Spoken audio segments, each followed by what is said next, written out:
Hello guys, welcome back to my channel.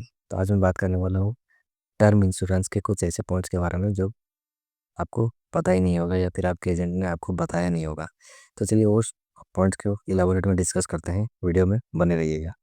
देखिए, जो term insurance होता है वो आपको होल लाइफ तक नहीं लेना है, उसको एक स्पेसिफिक एज तक लेना है।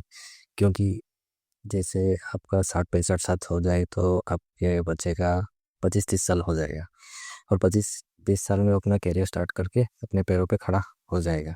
तो फिर उसके बाद आपको टर्म प्लान ज़्यादा बढ़ा के प्रीमियम क्यों देना, इसमें ज़्यादा दिन का आप जब प्रीमियम कर लेते हैं तो आप जब प्रीमियम भरते हैं तो सिर्फ आपके एजेंट का घर, उसका कमीशन मिलता रहता है, बस वो अपना देखता रहता है, लेकिन उसमें कुछ फ़ायदा नहीं है। तो बस एक सर्टन एज तक ही उसको बनाए रखें।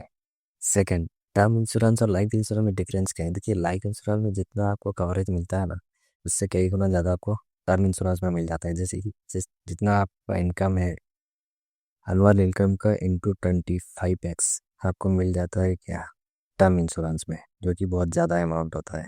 वैसे भी यार लाइफ इंश्योरेंस में जितना पैसा रखते हो उतना अगर बैंक में रखोगे तो बैंक भी डबल कर लेता है 10-15 साल में।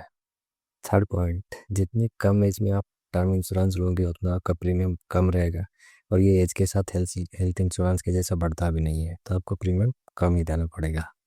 और एक इम्पोर्टेंट पॉइंट जो कि बहुत कम लोगों को पता होता है, एक मैरिड वुमेन्स प्रॉपर्टी एक्ट होता है, उसमें साइन हमेशा कर लीजिए टर्म इंश्योरेंस देते टाइम। इसमें बेनिफिट होता क्या है, मान लीजिए एक पर्सन एक्स है, उसने टर्म इंश्योरेंस लिया है 2 करोड़ का और उसके पास डेप्ट है या फिर लोन है 1.5 करोड़ का, और कोई मिसफॉर्चुनेट हो गया तो फिर क्या होता है कि पहले क्रेडिटर्स को पेमेंट आता है, फिर बचा कुचा पैसा फैमिली को मिलता है।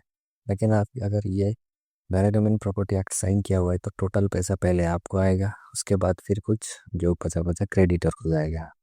ठीक है, प्लान लेने से पहले आप कंपनी का जाके क्लेम सेटलमेंट रेशियो देख लीजिए।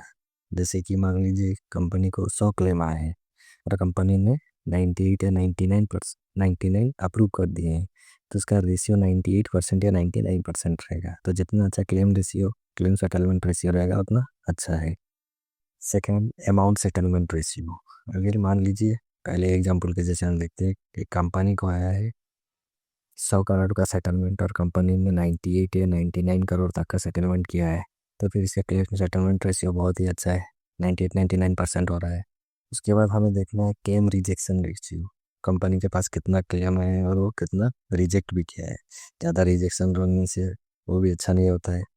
फोर्थ पॉइंट आपको देखना है एसेट अंडर मैनेजमेंट, यानी कि कंपनी के पास कितना एसेट्स है। अगर उसके पास क्लेम आता है, मान लीजिए कोई कंपनी के इमरजेंसी सिचुएशन में कंपनी उसको हैंडल करके पे कर सकता है या भी नहीं। ये बात का पॉइंट है, कंपनी के सॉल्वेंसी रेशियो भी चेक कर लीजिए, कंपनी एटलीस्ट सॉल्वेंट पोजीशन में होना चाहिए। ये सब डाटा आप जेन्युइनली IRDAI जो गवर्नमेंट का वेबसाइट है उसमें जाके जेन्युइनली चेक कर सकते हैं। ऐसे ही कुछ फैक्ट्स है जो आपका एजेंट आपको बताता नहीं है, लेकिन ये सब आपको जानना जरूरी रहता है। और भी कुछ राइडर्स है, आप अगर बोलेंगे तो मैं उसके बारे में वीडियो बना लूँगा, जो कि जैसे कि आपका एक राइडर क्रिटिकल इलनेस का, जो कि नॉर्मली हेल्थ इंश्योरेंस में लोग लेते हैं, लेकिन आप टर्म इंश्योरेंस भी उसको ऐड कर सकते हैं। एक्सीडेंटल डिसेबिलिटी का राइडर है, वो भी आप ऐड कर सकती हैं, लेकिन इसमें होता है क्या है कि थोड़ा थोड़ा ऐड करने से आपका प्रीमियम थोड़ा बढ़ जाता है। तो ज़्यादा अमाउंट का ना करिए, थोड़ा थोड़ा अमाउंट का सोच समझ के करिए ताकि प्रीमियम भी ज़्यादा ना बढ़े। कुछ बंदों का क्या होता है, क्लेम रिजेक्ट हो जाता है, तो क्लेम रिजेक्शन का पहला रीजन होता है इम्प्रॉपर डिस्क्लोजर। जब आप ले लेते हैं पॉलिसी लेने टाइम ना, जैसे कि अगर आप स्मोकिंग करते हैं, ड्रिंकिंग करते हैं या फिर आपका मेडिकल कुछ प्रीवियस हिस्ट्री था वो आप छुपा देते हैं, तो अगर वो बाद में कंपनी को पता चलता है तो आपका क्लेम रिजेक्ट हो सकता है। तो कुछ भी सब कुछ आप डिस्क्लोज कर दीजिए, प्रीमियम कम करने के लिए आप कुछ भी छुपाए नहीं, ठीक, जो कि बाद में आपको दिक्कत कर सकता है।